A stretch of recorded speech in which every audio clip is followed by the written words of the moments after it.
jadi rancu penegak hukum ini kayak cuma ngejar KPI atau kayak pengen cari muka ke presiden atau gimana gitu. Fenomena penegak hukum menurut gua pada saat ini negara saya, kalau kita bandingkan dengan Febri, penegak hukumnya yang udah tersangka tapi belum ditangkap. Ini nih orang-orang ini yang dikriminalisasi ini.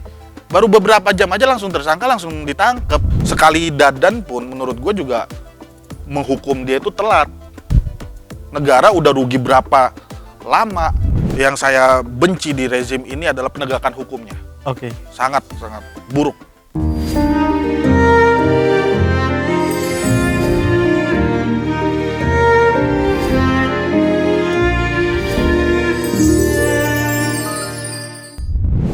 Halo Sobat iNews dimanapun Anda berada, senang sekali Deep Talk with Syam Hakung bisa kembali hadir nemenin sekalian semua. Kali ini kita masih akan ngobrol sama dengan episode sebelumnya. Kita akan ngobrol dengan sosok konten kreator yang vokal juga terhadap isu-isu pemerintah kayak gitu. Ada Bang Salim Doer, apa kabar Bang? Baik Bang. Kabar baik ya? Baik. Ini Hidup Jokowi. apa nih maksudnya? Ya biasanya orang yang hidup Jokowi sehat. Oh gitu. Iya. Itu Karena Pak Jokowi kemarin ditanya pilih hidup sehat atau hidup Jokowi. Kalau Pak Jokowi hidup sehat, nah kalau kita hidup Jokowi. kemarin ada tuh lagi yoga juga kemarin. Ya, yoga. Makanya biasanya orang yang hidup Jokowi sehat. Oke. Ini baru pertama loh Bang. Pertama. Bentar. Saya tuh lagi sambil buka-buka handphone Sobat iNews untuk ngelihat konten apa sih yang sekarang tuh lagi Bang Salim ini kan lagi Bang Salim apa ya sorotin kayak gitu. Sorotin. Terakhir apa ya? Paling ya itu isu Jampitsus. Yang Jampitsus diduga korupsi sampai 500 miliar totalnya gitu. Berikut dengan emasnya. Berikut dengan emasnya. Kan Kilo. mengundang kemarahan masyarakat itu. Masyarakat lagi pada susah melihat ada penegak hukum korupsi segitu banyaknya. Emasnya 74 kilo. Lah kalau 74 kilo nggak apa-apa, ini emas. Masyarakat kan ini marah gitu. Belum lagi udah tersangka. Turun lagi jadi saksi. Oke. Makin marah gitu. Tapi so far udah balik lagi katanya tuh. Tersangka lagi. Jadi tersangka lagi. Setelah diambil alih sama kejaksaan. Kejaksaan. Taulah nih mau dibawa kemana terserah aja dah. Atur aja mungkin. Kalau ngomongin soal hukum di Indonesia menurut Bang Salim Doer itu gimana sih? Masih tebang pilih apa gimana? Kalau dibilang tebang pilih oke lah. Maksud kalau sekarang ini kita lihat Pak Presiden juga udah mulai melek ya, kayak kemarin tuh Dadan orang nomor 1 di BGN disikat juga sama Pak Prabowo ya kan. Begitu juga sekarang Febri disikat juga gitu. Tapi ya jangan pilih kasih juga gitu kan. Dadan 1 hari langsung tersangka, langsung muncul gitu di publik ya kan, di borgol. Febri gimana? Sampai sekarang belum muncul batang hidungnya. Padahal udah tersangka. Udah tersangka. Apa rompi pingnya habis apa gimana? Kalau rompi pingnya habis pinjam dulu punya Dadan. Iya kan Dadan kekecilan. Kasih Febri. Gitu. Berarti kalau misalnya sekarang udah lumayan kalau ngomongin soal konteks hukum di Indonesia. Apa namanya? Kalau dibilang lumayan ya 1 sampai 10 deh. Masih berapa ya? 7 lah. 7. Soalnya di era Pak Prabowo kita harus lihat juga bahwa penegakan hukum terhadap pemberantasan korupsi lumayan cukup meningkat. Ya kan? Tapi ketika yang kena elit-elitnya kayaknya masih ada rada jiper juga nih mau seriusnya gitu loh. Contoh aja kayak si Febri gini nih. Gitu. Tuh Abang kalau ngelihatnya gimana kemarin kan kalau soal Jampitsus kan dia katanya pergi umroh tapi kan dibantah katanya masih ada di Indonesia. Ya. Bang Doer percaya nggak ada di Indonesia? Ya kalau di Indonesia tunjukin dong ke publik. Publik kan akhirnya jadi mengira-ngira nih orang di mana ya, di luar negeri, di luar kota, di luar angkasa. Itu nggak ada yang salah. Karena dia kagak muncul di publik. Kalau dia bilang, oh masih ada kok di Jakarta, ya tunjukin gitu loh. Publik pengen ngelihat ada penegak hukum tertinggi yang korupsi, biar di borgol itu publik mau lihat gitu. Ini mana ada gitu. Jadi ada apa ya tebang pilih? Kayak ngapain, udahlah kasih lihat aja lah ke publik. Kalau misalnya nggak berani menghukum dia, udah serahin aja ke publik, taruh di mall situ, tengah mall, ya kan, biar ditimpukin orang rame-rame. Itu tapi akan itu apa namanya? Konsekuensi dari sosialnya. Hukumnya Iya. kan tapi nggak belum diiniin, belum dijalanin, Bang. Iya, itu juga, terus juga katanya ya masih ada beberapa, kalau kata DPR juga katanya masih ada potensi berangkas-berangkas tempat lain. Ini baru 2 tempat aja udah 500 miliar ya kan, 74 kilo emas. Kita belum tahu berangkas lain. Di tembok mana? Di tembok mana? Bisa di tembok Ratapan Solo. Kenapa arahnya ke sana mulu ya, Ya kan Bang? namanya tembok. Oh, tembok. Tapi kan itu Itu beda lagi. pesugihan zaman sekarang, Bang. Kok pesugihan? Iya, orang kalau mau sukses ke tembok Ratapan Solo. Emang iya. Iya, banyak kan biasa habis dari situ komisaris pulang. Ada niatan, Bang. Kalau kalau ada yang mau ziarah ke sana boleh gitu. Jarah. Ya berkunjung. Oh, berkunjung. Berkunjung. Tapi kalau misalnya ngomongin soal isu sekarang juga yang menarik untuk dibahas, beberapa waktu lalu sempet tuh Menteri PU. Ya, Menteri PU. Ya, Komentar Bang Doer soal isu itu, ada nama anaknya, ada nama istrinya, kemarin mau ke Amerika. ya katanya juga dibantah juga. Ya udah, intinya yang kita lihat dari perilakunya lah. Perilakunya Kenapa tuh, Bang? rada sombong aja gitu kalau ngomong. Kamu gimana emang kelihatannya? Sengak juga dia kalau ngomong. Kemarin tuh kan waktu pas ditanya pegawai gua itu. Buset, pegawai ASN itu kan yang bayar ini pakai APBN, bukan pegawai dia. Pakai bilang pegawai gue itu, pegawai gue. Mana ada. Terus juga apa itu? Yang dia bilang ya dia menyangkal soal ponakannya komisaris. Sangkal aja gitu. Jangan Sampai sayembara tuh, Bang. sampai sayembara. Maksud gue kayak belagu banget gitu. Ada juga yang mau salaman sama dia ditolak, dah kata gue baru jadi menteri aja udah kayak gitu. Emosi kita kan melihatnya. Dibayar pakai duit rakyat kayak begitu.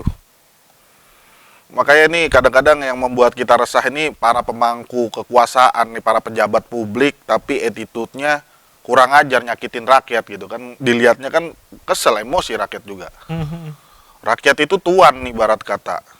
Yang lu masih hidup aja dibiayain oleh rakyat gitu. Tapi lu songongnya minta ampun sama rakyat gitu. Jadi nggak sesuai, bersikapnya nggak sesuai, padahal digajinya dari rakyat kayak gitu. Iya.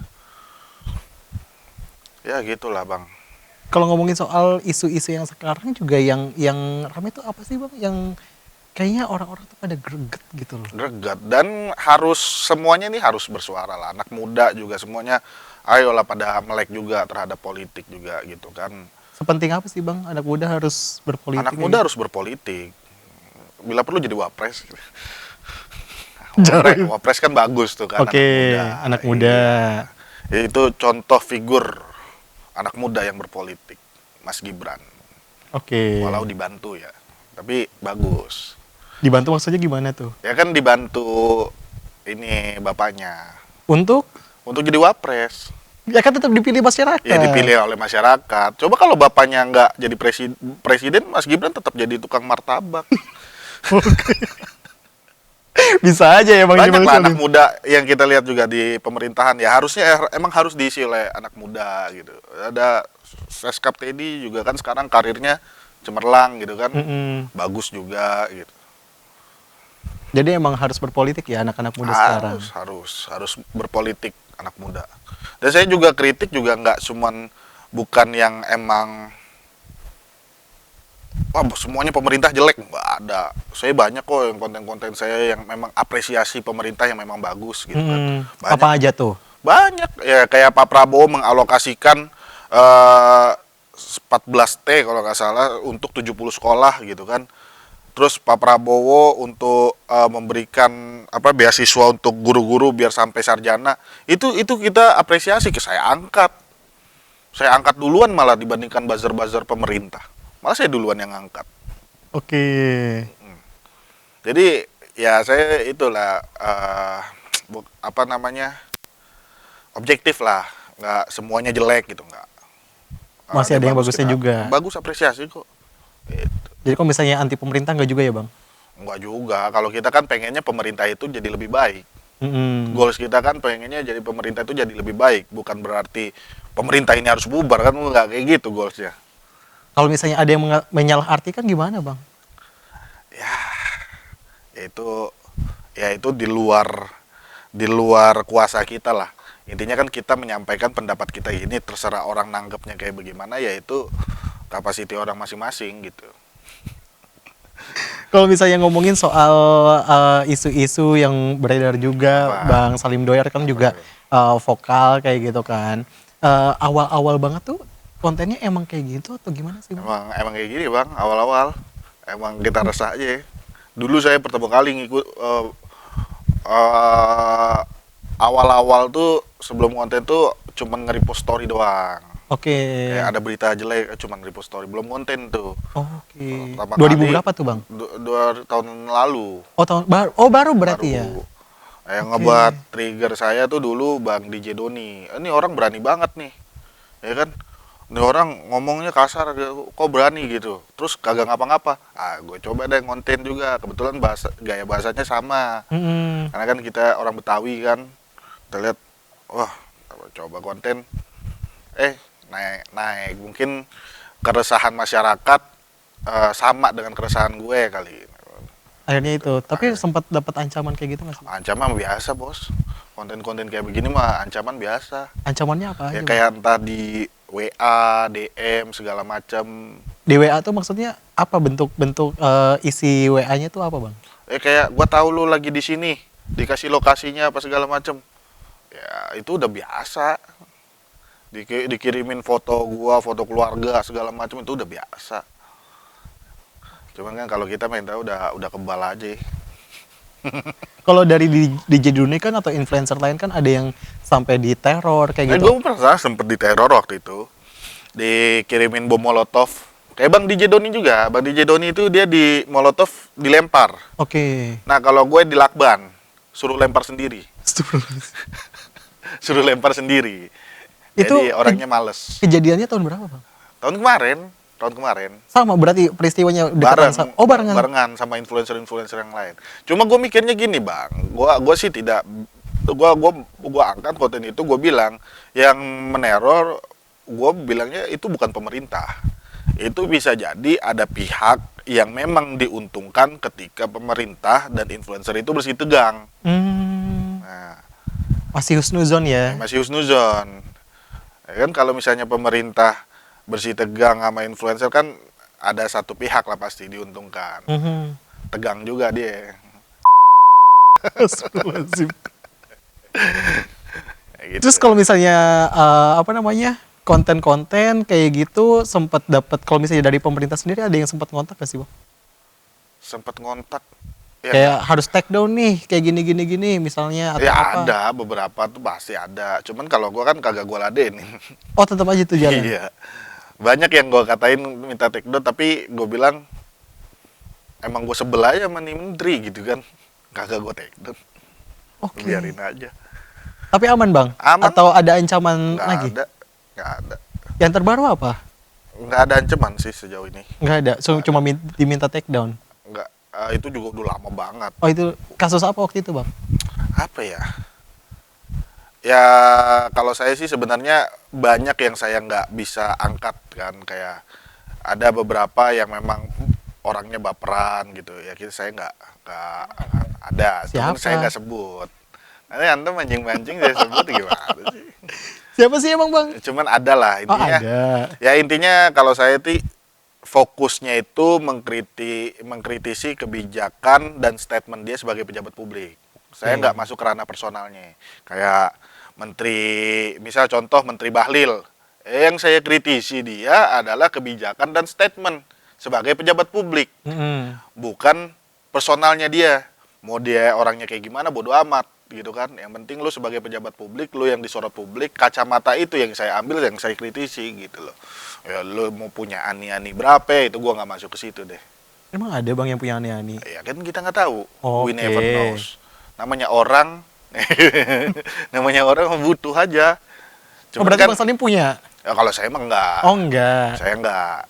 Jadi yang Akun punya IG siapa? saya tuh itu Apa tuh? Cuman sekedar status aja tuh, Kementerian Pemberdayaan Ani-Ani. Jadi yang punya siapa ya, Mang? Pasti ada lah pejabat-pejabat punya ani-ani. Emang masnya nggak pernah ke tempat pijit nggak pernah? Oh, nggak pernah. Tempat pijit kan biasanya plat merah mulu, Pak. Oh, saya nggak tahu tuh di mana aja tuh. Iya. Ya ani-ani itu, Mbak, apakah salah pejabat punya ani-ani? Nggak salah, Bos. Itu bantu UMKM. Oke. Iya, itu membantu UMKM. Kita membantu Pak Purbaya untuk menghidupkan UMKM. Ekonomi berputar. Coba satu ani-ani dia bisa ngasih anak, ketika dikasih duit dia bisa ngasih anaknya sekolah, kan dia pasti janda. Ya kan? Atau dia bisa ngasih orang tuanya.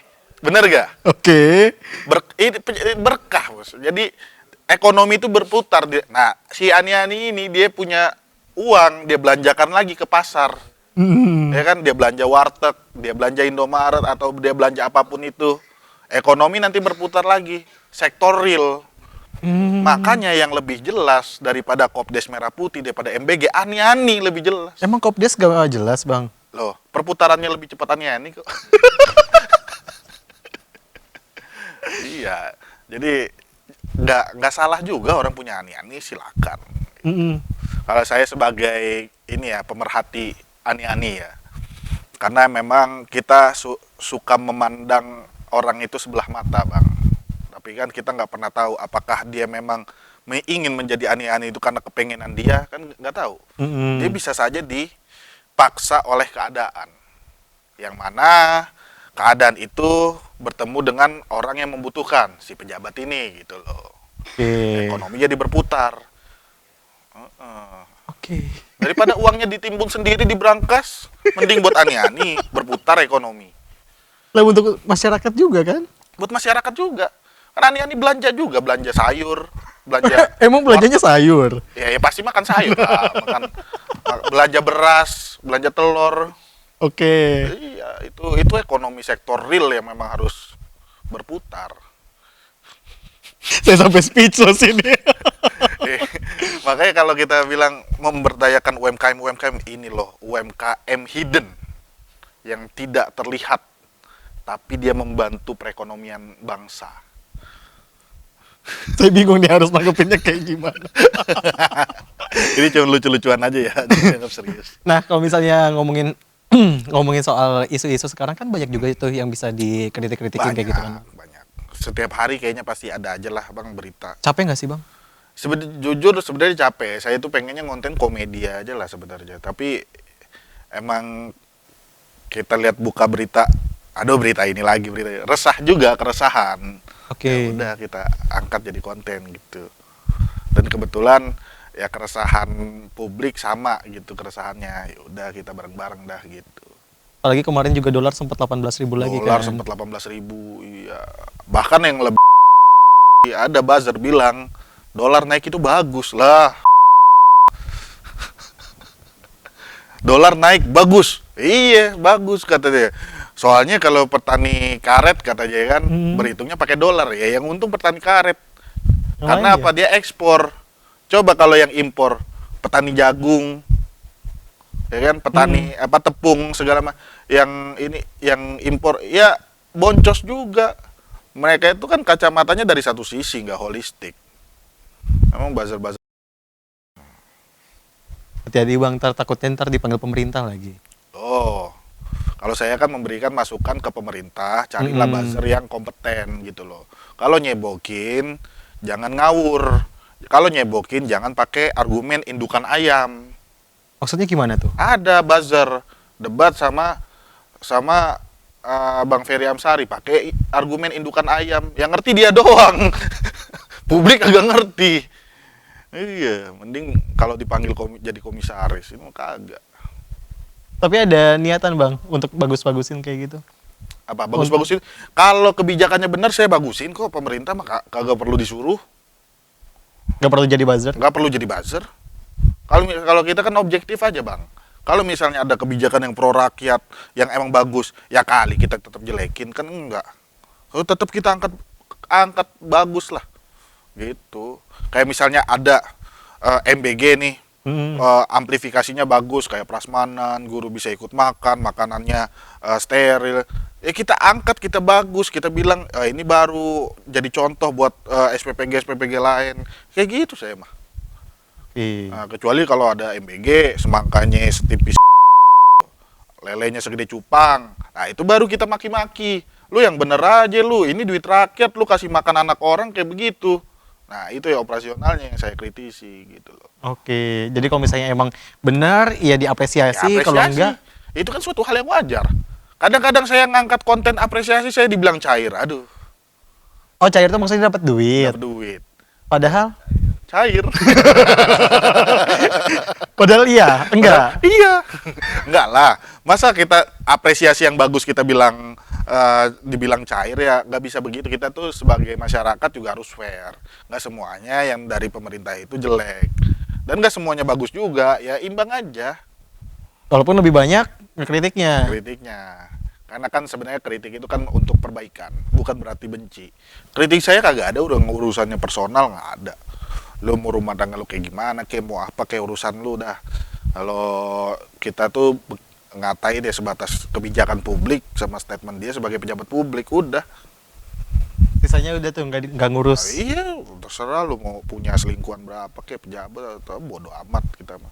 Itu ranah privasi, kita nggak pernah masuk ke kamar orang. Gitu, Pak. Makanya nyentuhnya kalau misalnya kebijakan salah langsung. Langsung. Banyak kok pejabat yang punya aneh-aneh apa, nggak pernah gue kritik. Biarin aja, itu manusiawi. Selagi dia membantu UMKM ya kita support aja. Di ke situ lagi saya speechless kalau udah ke situ. Tapi gue paling respect sama Roy Suryo sih. Kenapa tuh? Roy Suryo itu apapun isunya dia tetap ijazah. Dia konsisten. Simbol konsisten bangsa. Ya Bang Doni, ya Bang Salim juga sama kan. Kalau kita kan isunya lain-lain, Bang. Tapi Tiap kan hari. tetap ini apa Iya. namanya vokal bersuara. Iya, ya, Pak, kita mah kadang-kadang isunya entah Bahlil, entah Menteri Piga, entah Menteri ini. Lah, dia mah tetap ijazah. Tapi kalau misalnya ngomongin di pemerintahan tuh menteri ada nggak sih yang menurut Bang Salim tuh kebijakannya oke kayak gitu? Ya, So ada far, aja. Ada aja. Ada Siapa? lah. Siapa ya? Boleh sebut nama nggak? Lupa saya juga. Kan yang bagusnya. Iya, lupa juga. Even Bahlil pun saya pernah puji bagus. Oh iya. Iya, bahwa Bahlil waktu itu pas dulu ya, waktu pas harga BBM kita paling rendah di Asia Tenggara, itu saya puji Bahlil bagus pada saat itu. Sekarang BBM naik. Gitu. Cara mengkritiknya emang keras seperti itu. Ya? Iya. Kalau kita kan emang bahasa jalanan aja, Bang, bahasa nggak sekolah. Dan kebetulan masyarakat lebih suka kali ya bahasa yang ceplos-ceplos gitu dibandingkan bahasa-bahasa yang rapi gitu. Walaupun banyak buzzer juga yang nyerang, Bang.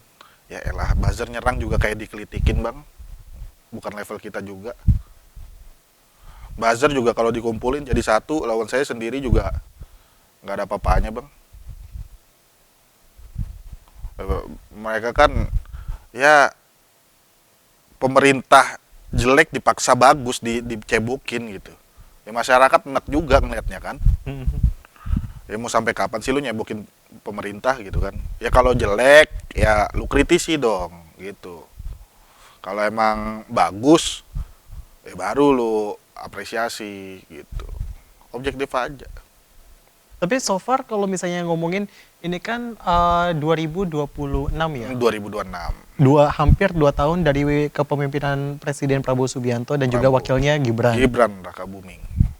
So far kalau 1 sampai 10 nilainya? Karena masih proses ya 7 lah. 7. 7 lah. 7. Presiden Jokowi kan 7. Kan presiden yang saat ini. Representatif. Oke. Kelanjutan Presiden Jokowi. Nggak salah dong. Nggak salah. Cuma kan kita ngebahasnya lagi Presiden Prabowo. Iya, 7 lah, 7. 7. Iya. Dari penanganan hukum? 7/100. Enggak lah. 7/10. Penanganan hukum jelek sih. Jelek sih. Banyak fenomena anak muda dikriminalisasi. Oke. Banyak profesional yang memang ahli di bidangnya di penjara. Nah, itu fenomena di zaman Presiden Prabowo saat ini. Penegak hukumnya ugal-ugalan. Banyak, kita udah nggak perlu sebut deh, dari mulai Tom Lembong, ya kan? Tom Lembong, terus Nadiem, Ibam, profesional-profesional di Pertamina yang dikriminalisasi, terus Amsal Sitepu, terus yang paling baru lagi ada Niko Wijaya. Ini Niko Wijaya paling kesian menurut saya. Dia ini direktur BRI Venture, yang mana tugas dia memberikan investasi ke perusahaan-perusahaan startup yang berpeluang untuk maju. Pada saat itu dia invest ke Tanihub, perusahaan startup. Oke. Dan Tanihub ini diproyeksikan akan maju. Nah, dia mengambil kebijakan untuk menginvest Tanihub. In the end, Tanihub rugi. Nah, kebijakan dia yang invest ke Tanihub dianggap merugikan negara. Dan dia dipenjara akan hal itu. Kan Niko Wijaya bukan dukun, bos. Dia menginvest, perhitungannya ada. Tapi kalau seandainya rugi, ya we never know. Dia bukan paranormal gitu loh. Tapi dipenjara. Gitu. Kayak misalnya masnya jadi direktur perbankan, terus saya minjem uang ke masnya. Saya minjem 20 juta, saya galbay habis itu. 20 juta itu jadi kerugian negara yang dibebankan kepada mas. Gimana?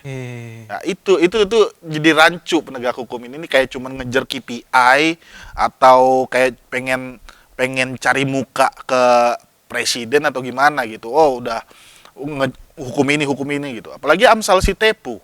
Yang video editor itu. Video editor. Siapa yang mau ngedit gratis, bos? Masa ngedit gratis di penjara? Penegak hukumnya. Gitu loh. Ini industri kreatif yang mana nilainya juga ya yang punya kreativitas itu yang menilai gitu loh. Dia mau pasang harga 4 juta kayak buat ngedit, 5 juta, 20 juta itu hak dia. Tergantung kreativitas. Ini dihargain 0 rupiah kan negara kayak begitu. Begitu juga kasus Pertamina. Profesional-profesional yang mana dia lulusan luar negeri, hebat gitu kan. Menangani Pertamina hingga negara untung bertriliun-triliun, tapi dikriminalisasi. Dianggap oplosan lah segala macem. Pada saat persidangan nggak pernah ada itu oplosan yang merugikan negara 285 triliun. Ini apa? Penegak hukum apa ini? Begitu juga Nadiem, Ibam tuh yang cuman memberikan rekomendasi, ini bagus loh Chromebook ini, di penjara. Gak ada kerugian di situ. Tuh gimana? Apalagi Ibu Ira Puspadewi. Nah, fenomena penegak hukum menurut gua pada saat ini negara saya. Kalau kita bandingkan dengan Febri, penegak hukumnya yang udah tersangka tapi belum ditangkap. Ini nih orang-orang ini yang dikriminalisasi ini. Baru beberapa jam aja langsung tersangka, langsung ditangkap. Gitu. Tapi Febri sekarang orangnya mana? Gak pernah kelihatan di publik. Makanya kalau masnya nanya kalau soal penegakan hukum, gue bilang 0/100. 0.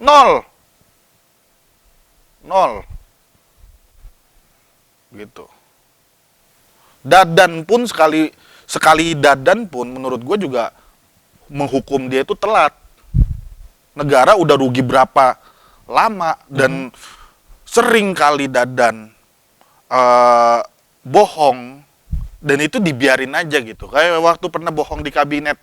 Siapa 19.000 ekor sapi disembelih, 1 anak 1 lele. Gue bilang, ini udah terang-terangan bohong, tapi nggak pernah dipenjara, nggak pernah diusut, nggak pernah di ini. Sampai ada pengadaan motor, sampai ada pengadaan apa yang nggak pugu lagu gitu. Tapi baru dipenjara.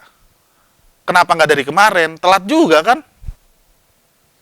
Tapi giliran rakyat ngedit dihargain 0 rupiah. Penegak hukum kayak gitu. Emosi saya kadang-kadang kalau ngelihat penegakan hukum di negara ini ya. Giliran penegak hukum tertingginya TPPU merugikan ratusan miliar di saat rakyat lagi pada susah makan. Rakyat lagi pada susah makan, susah cari kerja.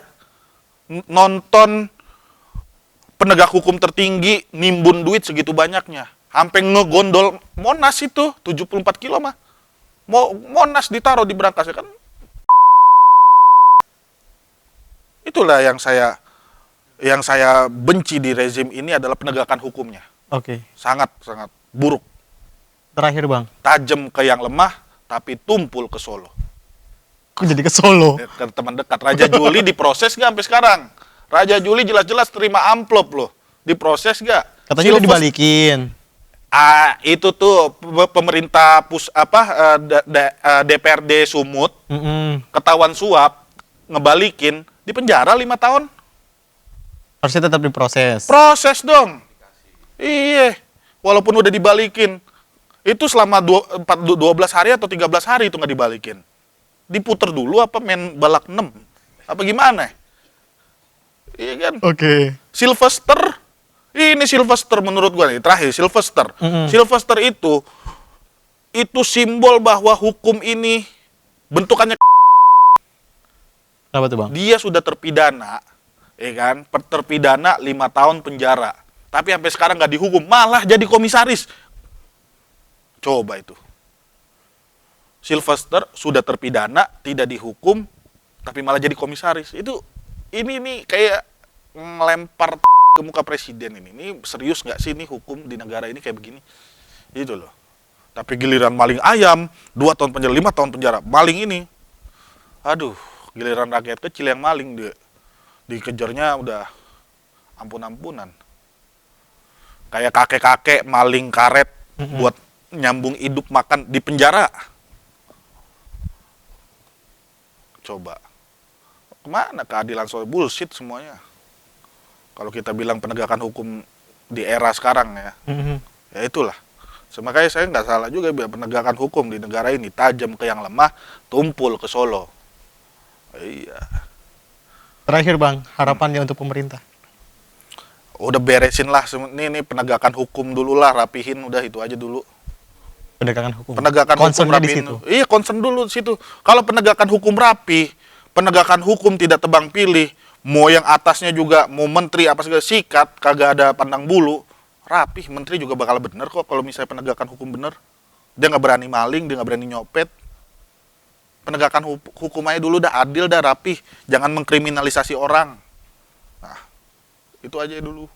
Concern terhadap penegakan hukum dulu. Iya. Nanti setelahnya itu bisa rapi kayak gitu. Pelan-pelan lah diatur gitu loh. Siap. Bang Salim Doer, terima Terima kasih kasih banyak. sudah mau diundang ke Terima iJus. kasih. Itu tadi Sobat iJus perbincangan kita. Semoga apa yang disampaikan tadi bisa didengar juga oleh pemerintah. Thank you for watching. Sampai jumpa.